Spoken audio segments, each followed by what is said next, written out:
The planet Valera was quiet. Its forests stretched like green oceans, and soft rivers flowed through mountains that sparkled under the twin suns. The Valerans, or Tiraki, as they called themselves, had lived here for many centuries. They were gentle creatures with thin bodies, long limbs, and eyes that shone like liquid silver. They were kind, peaceful, and very fragile. But now their world was dying. A strange sickness had appeared in the forests and spread to their cities. It attacked the body slowly, leaving the Tiraki weak and unable to move. Many had already fallen. The Tiraki scientists had tried every cure they knew. None of it worked. High Counselor Alarin stood in the council chamber, his fingers twisting nervously. The council room was a high dome of smooth crystal, where the sun shone in through golden windows. Alarin looked at his people. Fear was written on every face. "We cannot stop it," Alarin said. His voice trembled. "Our medicines fail. Our scientists are helpless. Soon we may have no one left." A young council member named Leora spoke. She was small but brave. "Alarin, there is one thing we can try. There may be other species in the galaxy that can help us. We must send a call. We must ask for aid." Alarin shook his head. "We have no idea if anyone will hear us, and if they do, will they care? Our planet is small. Our people are not known beyond the stars." Leora stepped closer. "We cannot wait. Every hour more fall ill. If we do nothing, our race may vanish." Alarin's eyes were heavy with sadness. He turned to the communications chamber. "Prepare the distress call. Send it to every sector in the galaxy. Let anyone who can hear it know we need help." The chamber buzzed with activity. Tiraki technicians worked quickly, touching glowing panels and adjusting the frequencies of their signals. The distress call was simple. It described the sickness, the danger, and begged for help. It did not demand. It asked, humbly. Once the message was ready, Alarin pressed his hand to the central console. A wave of energy shot into space, carrying their voices beyond the system, beyond the stars, to wherever someone might hear. Days passed. Weeks passed. Nothing came. The Tiraki waited and hoped. Children were sick. Families mourned. The sickness showed no mercy. Every night Alarin walked through the city and saw the sadness in the streets. The council tried to comfort the people, but even the strongest words could not bring relief. Then, on a morning when the suns rose blood-red over the mountains, a signal appeared. It was not from the Tiraki's own satellites. It was new. It was strange. Alarin gathered the council. "A response," he whispered. In the communications chamber, the signal spoke. The words were harsh and strong, different from the gentle Tiraki tones. A deep voice said, "This is Earth Expeditionary Command. We received your distress call. We are coming." The chamber went silent. The council members stared at each other. "Earth?" asked Leora. She had read old star maps and knew of Earth, but only as a legend. "The humans?" Alarin nodded slowly. "Yes, the humans. The ones who survive everywhere. They are called Death Worlders," the Tiraki whispered among themselves. They had heard stories. Humans were strong, dangerous, and fearless. They were the creatures who could live on the harshest planets, where no one else could survive. They had survived toxic storms, savage wildlife, and endless battles. Now they were coming to help. In orbit, strange ships appeared. Their hulls were black, sharp, and intimidating. Engines roared with power. They moved through space like predators, yet with precision. The Tiraki watched from their windows, fear and hope fighting inside them. The first ship landed on the plains near the capital city. Its doors opened and humans began to step out. They were taller than the Tiraki, with strong bodies and wide shoulders. Their armor was heavy, but they moved as if it was a second skin. Captain Laura Hayes led the humans. She was calm, strong, and careful. Her eyes scanned the area, taking in every detail. She spoke to her second-in-command, Ethan Brooks. "Keep the team ready. We do not know what we will face." The Tiraki hid behind walls and trees, curious and frightened. Alarin stepped forward to meet them. He tried to look calm, but his hands shook. Captain Hayes walked toward him.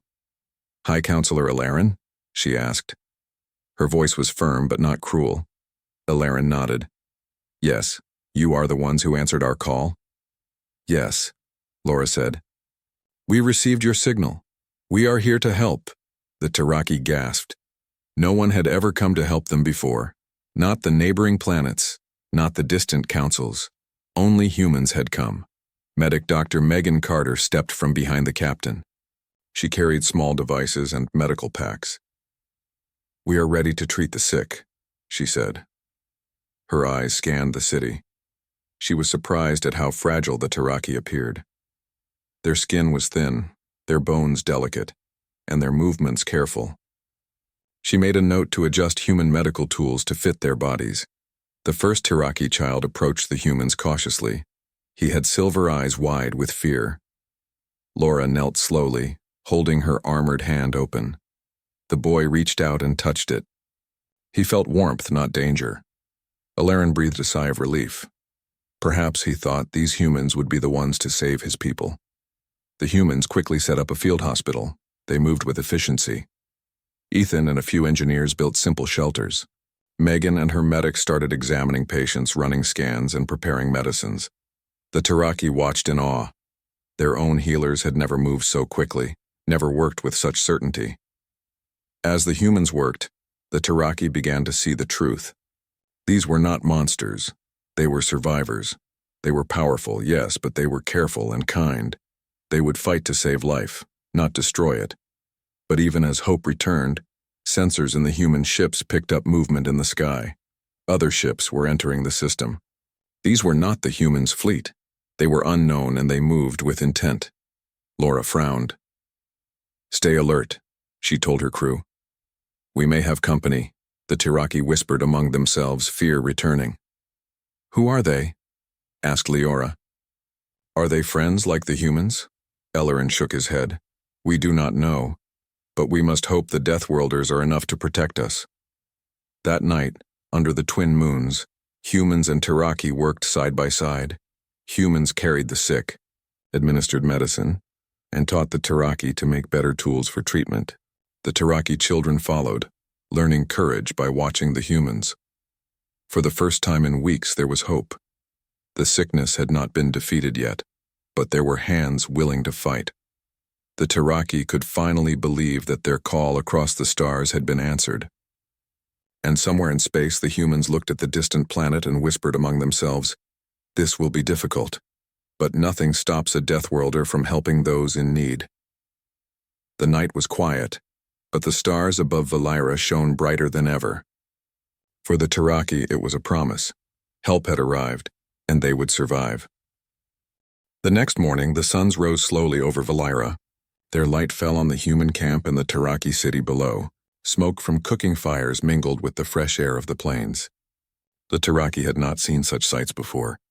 Tall, armored humans moved among their fragile buildings like giants, carrying supplies, setting up tents, and checking every detail.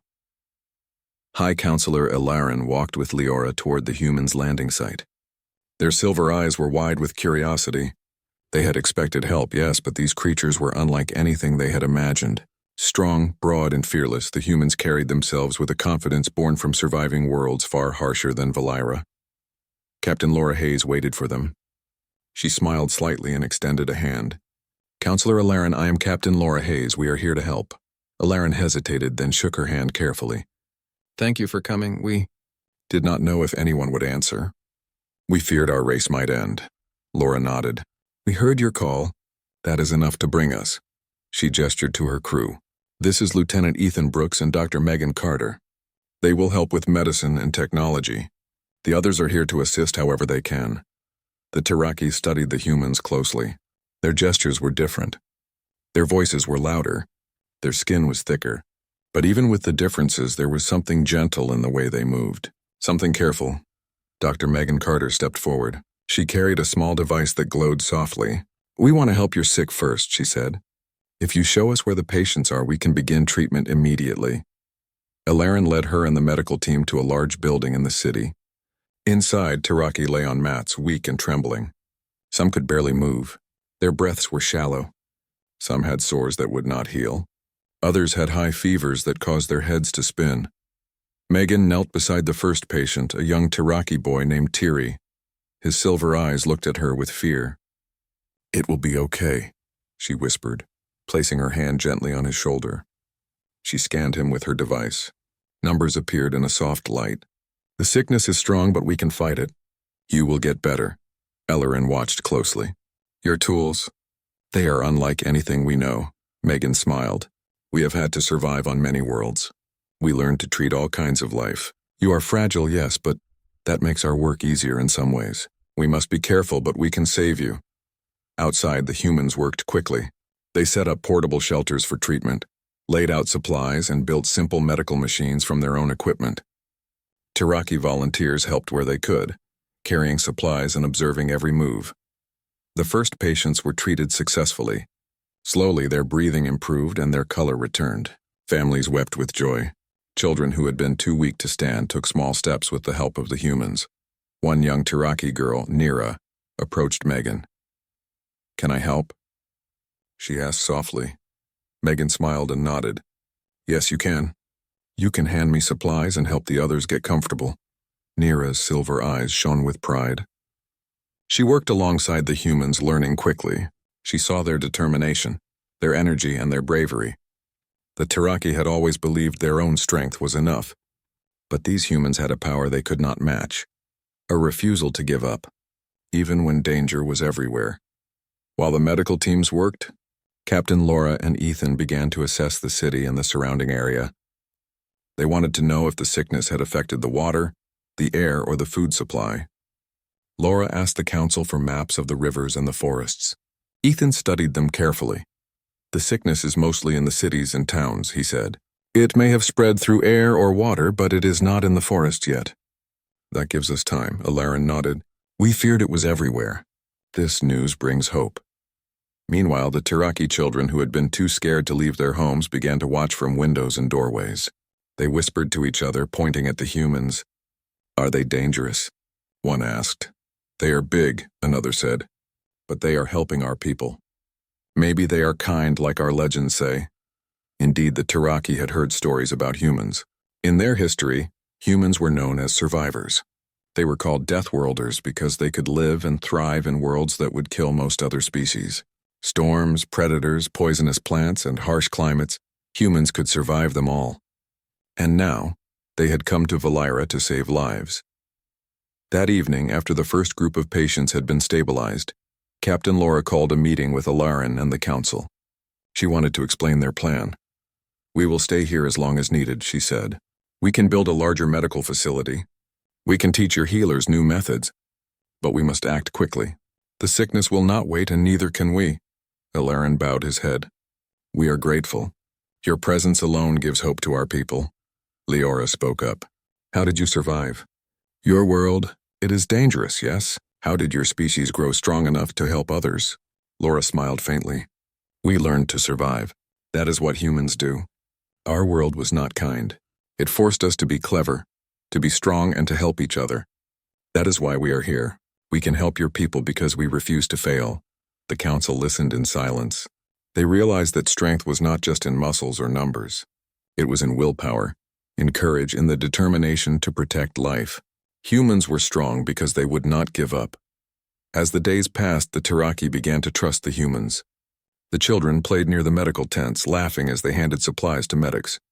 Adults worked alongside engineers, learning how to assemble simple machines for treatment. Even Ellerin helped, carrying tools and organizing work crews. One morning, Megan discovered something unusual. "This sickness, it reacts differently to our treatments than expected," she said. She showed the data to Laura and Ethan. "We may need to adjust our methods for the Tiraki biology. It is fragile but intelligent. We must be careful." Laura nodded. "Do whatever is needed. We will save as many as we can." That afternoon, the humans and Tiraki worked together in the forests, collecting herbs and plants that might help strengthen the patients. The Tiraki taught the humans which plants were safe. The humans taught the Tiraki new ways to prepare them. The Tiraki watched as humans moved through the forest without fear. They walked across rivers, climbed hills, and carried heavy loads without complaint. Even when they tripped or fell, they stood again, never complaining. The Tiraki whispered among themselves, amazed. "They are strong," one said, "and they care for us." But even as hope grew, sensors on the human ships picked up something troubling. Unknown ships were approaching the system. They did not respond to messages. Their movement was aggressive. Laura studied the readings. "They are coming fast," she said to Ethan. "We do not know their intentions. Keep the defenses ready." The Tiraki overheard the humans talking. Fear returned to their eyes. "What is happening?" asked Leora. "Are they friends?" Laura looked down at them. "We do not know. But we will protect you. That is our promise." That night, humans and Tiraki shared stories around the fires. The Tiraki told of their history, their art, and their traditions. The humans told of Earth, of harsh planets, and of battles they had survived. The Tiraki listened in awe. They realized that humans were not just survivors, they were warriors for life. Nira, the young Tiraki girl, sat beside Megan. "I want to be like you," she said softly. "Strong and brave." Megan smiled and held her hand. "You already are brave. Courage is not just in strength. It is in helping others even when you are scared. You have it too." As the moons rose over Valira, Ellerin looked at the humans and the Tiraki working together. For the first time in many months, he felt hope. The sickness was still there and danger was near, but help had arrived. And these Deathworlders, these humans, were different from anyone he had ever known. Somewhere in the dark reaches of space, the unknown ships continued to approach. But on the surface of Valira, humans and Tiraki worked side by side. For the first time, they believed that survival was possible. And Captain Laura Hayes watched her crew, her eyes thoughtful. The Tiraki were fragile, yes, but intelligent and kind. She knew the sickness would test them all, and the approaching ships might bring danger. But nothing would stop the Deathworlders from protecting those who could not protect themselves. Valira had received help from the stars, and that help was human. The following days on Valira were filled with hope, but also with quiet tension. The humans worked tirelessly. Dr. Megan Carter and her medical team moved from building to building, treating the sick. Captain Laura Hayes and Lieutenant Ethan Brooks organized patrols around the city, checking the perimeter and the nearby forests. The Tiraki helped as best they could, carrying supplies, delivering messages, and learning from the humans. One morning, while the sun rose over the mountains, Lieutenant Ethan studied the sensors aboard the main human ship. His brow furrowed. "Captain, we have company," he said. "Unidentified ships are entering Valira's system. They are large and moving fast." Laura stepped forward. Her eyes narrowed as she studied the readings. "Are they responding to hails?" "No," Ethan replied. "They ignore us. Their movement is coordinated but aggressive. I don't recognize their technology." Laura's jaw tightened. "Prepare the teams. Keep the medics and civilians safe. We may have a fight on our hands." Meanwhile, Alarin gathered his council. The Tiraki were frightened. Their people had never faced interstellar war. The humans had arrived as saviors, but now a new shadow loomed. "We do not know who they are," Alarin admitted. "They may be dangerous." Leora, always brave, stepped forward. "High Counselor, the humans will protect us. They have survived the deadliest worlds in the galaxy. We must trust them." Alarin nodded slowly. "You are right. Let us hope our hope is not in vain." On the surface, scouts spotted the first enemy ships. They were sleek, dark, and menacing. The hulls were covered in spikes and strange weapons. Their engines glowed red as they dropped from orbit. The Tiraki gasped. They had never seen ships like these. "Dranith," Laura whispered. She had studied this species before. "They are scavengers. They take advantage of weak worlds and dying species. They want resources, not peace. If they find your city unprotected, they will destroy it." Ellerin's eyes widened. "Destroy? But why?" Laura shook her head. "Because weakness attracts them. They do not negotiate. They conquer or steal. That is their way." The humans moved quickly. Ethan and his engineers began fortifying the city. They built barricades, energy shields, and defensive turrets from salvaged materials.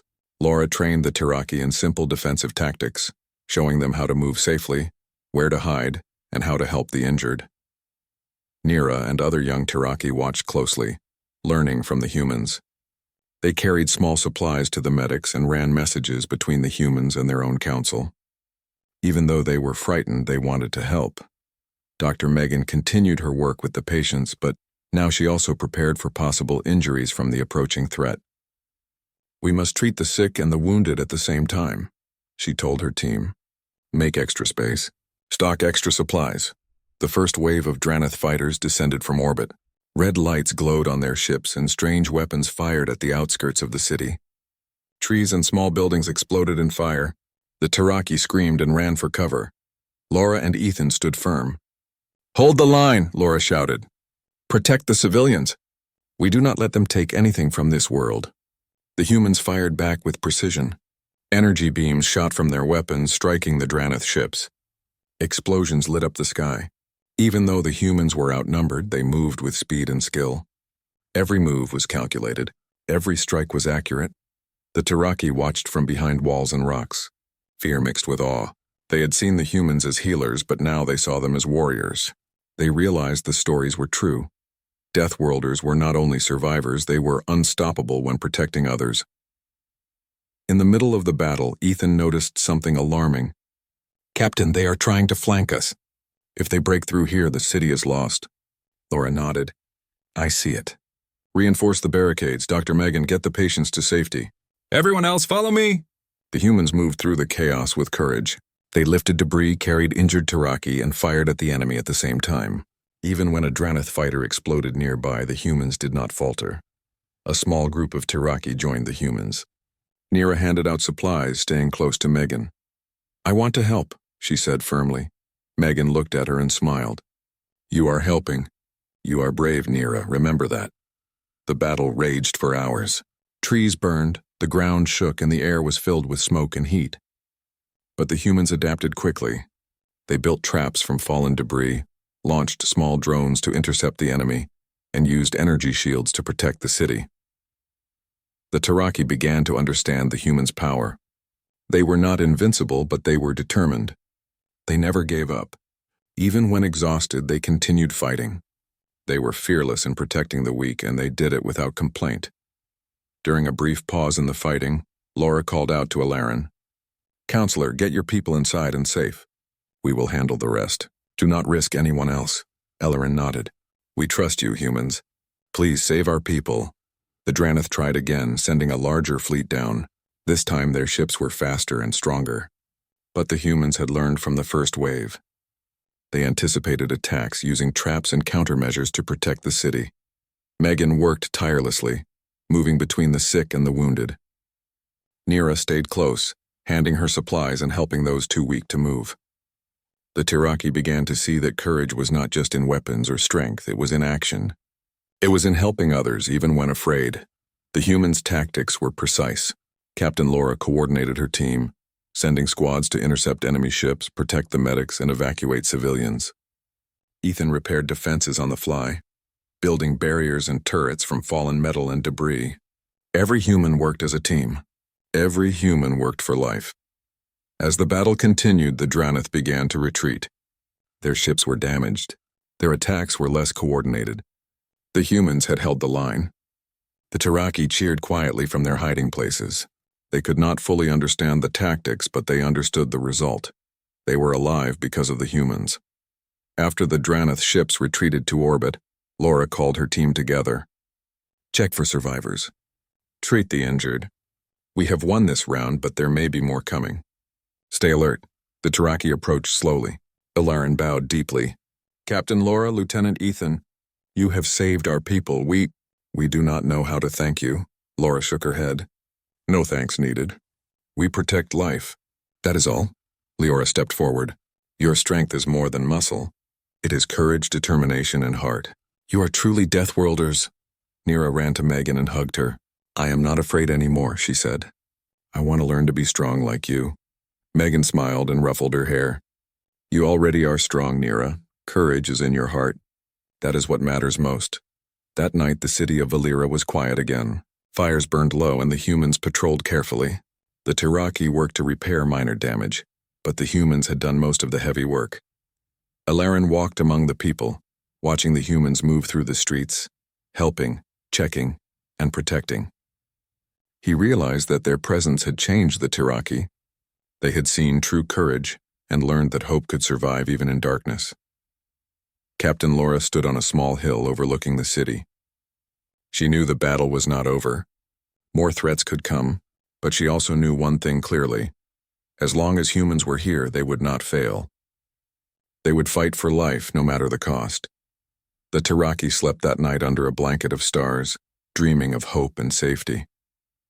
They had survived the first attack, and for the first time in many months they felt the warmth of courage beside them.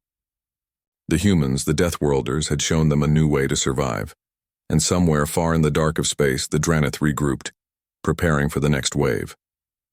But they had learned something too. The humans of Valira were not weak. They were unstoppable when protecting life. Valira's skies were quiet for now, but the Tiraki knew one thing. Their saviors were strong, and with them, survival was possible. The next morning the sun rose slowly over Valira, painting the forests and mountains in shades of gold and red. The city of the Tiraki was quiet, but the humans knew the calm would not last. The Drannith had retreated the day before, but they would return. And when they did, the humans had to be ready. Captain Laura Hayes gathered her team at the edge of the city. "Listen carefully," she said. Her voice was calm but firm. "The Drannith will come back stronger. We cannot let them take your city, your people, or the sick. Today we fight to defend life. We fight to protect those who cannot fight for themselves." Lieutenant Ethan Brooks stood beside her. "We have fortified the city. Barricades are ready. Turrets are in position. Medics have safe zones. We are ready, Captain." Dr. Megan Carter adjusted her bag of medical tools. "We will care for the wounded immediately. No one dies if we can help it." Alarin and his council watched the humans. Fear was still in their eyes, but also trust. "We are ready to help," Alarin said. "The humans have shown courage beyond what we imagined." Laura nodded. "Good, now stay safe. Follow instructions and help where you can."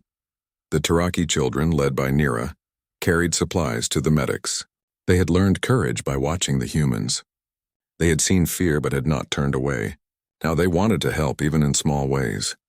The first signs of the Drannith attack came from the skies. Red streaks of energy lit the horizon as enemy fighters descended from orbit. The humans moved quickly. Laura directed squads to the front lines. Ethan activated energy shields, and the medics were stationed in secure shelters, ready for injuries. The Drannith were ruthless. They fired at buildings, trees, and anything that moved. Their ships were fast and deadly, and their weapons burned with energy that set the forest on fire. But the humans had prepared. Barricades held strong.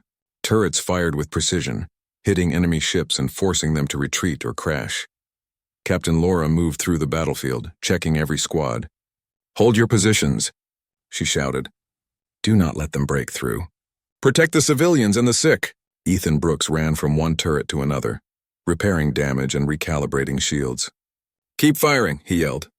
"We will not let them win." Dr. Megan worked tirelessly in the medical shelters. Injured Tiraki were brought in as quickly as possible. She treated burns, cuts, and shock, always moving with speed and care. Nira and other young Tiraki helped, carrying supplies and giving comfort. The humans adapted quickly. When the Drannith launched a new wave with heavier ships, the humans built traps using debris and energy fields. They used the terrain to their advantage, forcing the enemy into narrow valleys where their ships could not maneuver easily. Every move was precise. Every action was calculated. The Tiraki watched in awe. Their saviors were fearless. They were strong, yes, but more than that, they were determined. They refused to surrender. Even when surrounded, they fought with courage that inspired everyone nearby. At one point, a large Drannith ship broke through the defenses and fired directly at the city. Laura ran toward it with a small team. Dodging energy blasts and leaping over fallen debris, they fired concentrated energy beams at the ship, targeting its weak points. Sparks flew and the ship began to wobble. With a final blast, it crashed into the mountains, sending smoke and fire into the air. The Tiraki cheered quietly from behind barricades. They had never seen such strength. They had never believed that life could be defended so fiercely, but the battle was not over. The Drannith launched another strike from orbit, this time larger and more organized. Laura quickly devised a plan. She split her team into 3 groups, one to defend the city, one to protect the medics, and one to attack the incoming ships directly. Ethan led the city defense, coordinating turrets and barricades. Megan supervised the medics, treating the wounded efficiently. Laura took the 3rd group, moving through the battlefield with speed and skill. The humans used every advantage they had. They set up traps along roads, placed energy mines in the forests, and used fast vehicles to intercept enemy squads. Even when Drannith fighters fired at them, they kept moving, dodging attacks and striking back. The Tiraki began to participate in small ways. They carried supplies, moved the injured, and relayed messages between the humans. Even the youngest children helped where they could, learning bravery by following the humans' example. Hours passed. Sweat and dust covered the humans. Their bodies ached, but they did not stop. They did not give up. The Drannith realized that this small planet's defenders were unlike any prey they had encountered. The humans were relentless, unstoppable, and willing to risk everything for the Tiraki. At one point, Dr. Megan and Nira moved through the battlefield, treating wounded civilians and soldiers alike. Nira's hands shook, but she did not stop. "I will not run," she said. "I will help," Megan smiled. "Good. Courage is not just about fighting. It is about standing up for others, even when you are afraid. You are learning well, Nira." As night fell, the Drannith were finally forced to retreat. Their ships were damaged, their attacks were repelled, and the humans held the line. The Tiraki had survived, thanks to the Deathworlders. Captain Laura called her team together. "Check the city. Treat the wounded. Rest if you can, but stay alert. This battle may be over, but the war for survival is never finished. Remember why we fight. For life, for those who cannot fight for themselves." Ellerin walked among the survivors. "We owe you everything," he said to Laura. "Your people are not like any we have known. You fight not for glory, but to protect life. That is a power beyond any weapon." Laura shook her head. "It is not power alone. It is determination, courage, the refusal to give up. That is why humans survive, and why we will always help those in need." The Tiraki began to understand. Their saviors were not just warriors, they were guardians. They fought not for conquest, not for honor, but for life itself, and that made them different from anything the Tiraki had ever seen. The city was damaged, yes, but it still stood. The sick were safe, the wounded were treated, and the humans were ready for anything. The Tiraki learned that day that strength was more than muscle. It was heart, courage, and determination. It was the refusal to let others fall. That night the stars shone over Valira. Fires from the battle still burned in the distance, but in the city there was peace. For the first time, the Tiraki slept without fear. They had survived the first great test, and they had learned what it meant to have humans on their side. Captain Laura looked over the city from a small hill. She knew that Drannith could return, but she also knew that with her team, and with the courage they had shown, Valira would survive. She turned to Ethan, Megan, and the others. "We have done well, but this is only the beginning. We fight for every life here, and we will not fail." The Tiraki children, led by Nira, watched the humans with admiration. They whispered among themselves, dreaming of courage, bravery, and hope. They had seen what it meant to fight for others, and they had learned that hope could survive even in the darkest times. The humans had shown them that day that Deathworlders were not just survivors. They were champions of life. And Valira would never forget the lesson. The sky over Valira was calm the morning after the battle. Smoke from the distant fires had faded, and the forest swayed gently in the soft breeze. The Tiraki had survived. Their city was scarred, but it still stood. And their saviors, the humans, were everywhere, helping, organizing, and protecting. Captain Laura Hayes walked through the streets with Lieutenant Ethan Brooks at her side. They observed the aftermath. Some buildings had been damaged by the Drannith attack, but none were completely destroyed. Humans and Tiraki worked together to repair the city. The sight was strange to the Tiraki. Giant humans carrying heavy beams, lifting walls, and setting up scaffolds, while small Tiraki assisted, handing tools, bringing water, and cleaning debris. Ilarin approached Laura with gratitude shining in his silver eyes. "Captain, we cannot thank you enough. You and your people have saved our race." Laura shook her head. "You don't need to thank us. We protect life because it matters. That is all. But you and your people have been brave too. You fought fear and despair, and you survived." The Tiraki Council gathered near the city center. Leora spoke softly, yet her voice carried to the humans. "We have watched your courage. We have seen how you refuse to surrender. You are not like any others we have known. You are Deathworlders. Laura smiled faintly. That is what we are called. We survive in harsh worlds. But today we did more than survive. We protected your people, and that is the true test. Dr. Megan Carter moved among the injured. She had worked day and night treating burns, cuts, and illnesses. Nira stayed with her, learning quickly. Megan noticed the girl's hands were steady now, her eyes determined. You are ready to help on your own, Megan said. You understand courage, Nira. You have learned the true strength of the heart. Nira nodded. I want to learn more. I want to help protect my people like you help protect us. Megan smiled. Then I will teach you. That is the best way to honor bravery. The humans also began rebuilding other parts of the city. Engineers repaired walls, fixed energy shields, and reinforced bridges. Captain Laura assigned squads to patrol the outskirts, ensuring no Drannith scouts remained. Ethan worked closely with the Tiraki engineers, teaching them simple but effective ways to strengthen their defenses. The Tiraki were amazed at the humans' knowledge and efficiency. They realized that humans were not only strong in body, but also strong in mind. They could solve problems quickly, think clearly under pressure, and work as a team without hesitation. Meanwhile, Drannith ships were still in orbit, but they made no move to attack. Their scouts had been destroyed, their first waves repelled, and they had learned a lesson. These humans would not be defeated easily. Captain Laura knew it was not over. She gathered her team. They will try again, she said. But today, we have shown them that Valira is defended. We fight for life, and life will always be protected when Deathworlders are here. As the day passed, the Tiraki slowly emerged from their homes. Families greeted their friends and neighbors. Children ran through the streets laughing again. They had learned courage from watching the humans. They understood bravery and determination. Ilaren walked through the city with Laura. Your people are more than warriors. You are teachers, protectors, and healers. We have much to learn from you. Laura nodded. And we are happy to teach. Your people are intelligent, kind, and brave. Together, we can make Valira stronger and safer. That evening, the humans and Tiraki held a gathering in the city square. Fires burned, lighting the faces of those who had survived. Music played softly as the Tiraki shared stories of their past. The humans listened, learning about a culture so different, yet full of courage. Captain Laura addressed the gathering.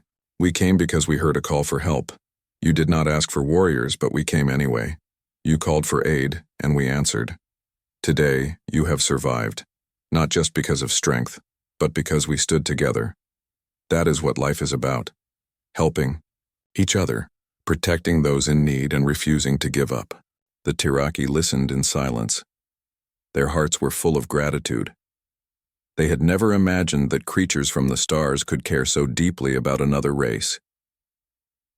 Nira stood beside Megan, holding a small tray of supplies for the medics.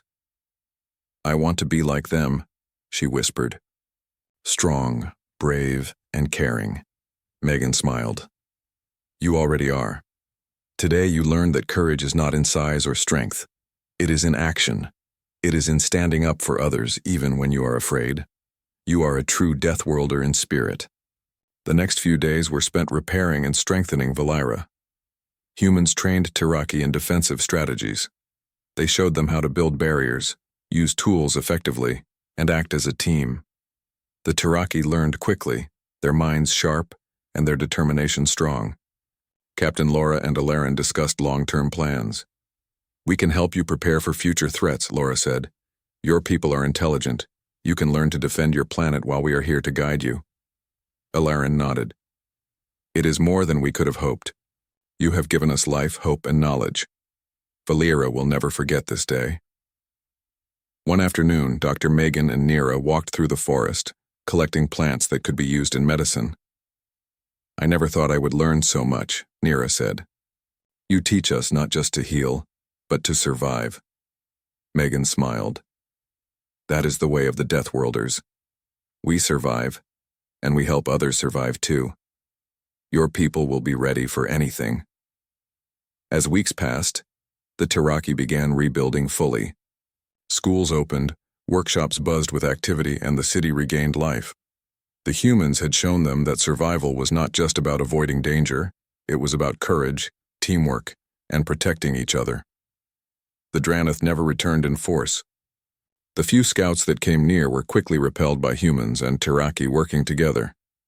Valira was safe, at least for now. Captain Laura recorded a message to Earth Command. We answered a cry for help. A gentle species faced extinction, and we showed them what humanity truly means. We protect life and we fight for those who cannot fight for themselves. The planet is safe and the people are learning to defend themselves. This is the strength of Deathworlders. Ilaren stood beside Laura as she finished the message. You have not only saved our people, but you have taught them courage. They will carry your lessons forever. Nira ran to Megan, holding a small flower she had picked from the forest. Thank you, she said. You showed me bravery and hope. I will not forget. Megan took the flower and smiled. Neither will I, Nira. Remember this feeling. Courage is always with you. That night, the Tiraki children ran through the streets playing and laughing under the twin moons. They had learned that fear could be faced, that hope could survive, and that life was precious. They looked to the humans with admiration, knowing that these Deathworlders were not just warriors, they were protectors, teachers, and friends. Captain Laura stood on a hill, looking at the city below. Fires from the battle had faded, and the streets were filled with life again. We did well, she said quietly to Ethan. But the most important part is that they will carry this courage forward. That is what makes a difference. Ethan nodded. They have learned from us, and we have learned from them. Every species can teach something, but humans fight for life. That is what sets us apart. The stars above Valira shone bright. The Draneth were gone, the city was safe, and the Tiraki were alive. Life had been saved. High Counselor Ilaren looked at the humans and smiled. Valira was abandoned by the stars, but now it is embraced by Earth. Your people are legends among us, and your courage will never be forgotten. Captain Laura looked at the council and the Tiraki citizens. We came because you needed help, but we stay because life is worth protecting. This planet, your people, your courage, it matters. And as long as we are here, we will ensure life survives. And so Valira began anew. Humans and Tiraki worked together, learning from each other. The Tiraki learned strength, courage, and survival. The humans had shown them that even in the darkest times, hope could shine through. Across the galaxy, word spread of the humans who answered a call for help. They were known as Deathworlders, survivors, warriors, and protectors of life. And on Valira, under the bright twin suns, the Tiraki finally understood the truth. When Deathworlders answer your call, hope always follows. Life continued. The city thrived. The Tiraki rebuilt their homes, their schools, and their hospitals. Humans prepared to leave eventually, but the lessons they taught would remain forever. Courage, determination, and protection of life had been planted in the hearts of a gentle species, ensuring that Valira would never face extinction without hope again. The children laughed in the streets, the adults worked with purpose, and the humans trained quietly, always ready to protect. For the first time in many months, Valira was truly alive, and the Deathworlders, as they had promised, had shown that even across the stars, life was worth defending.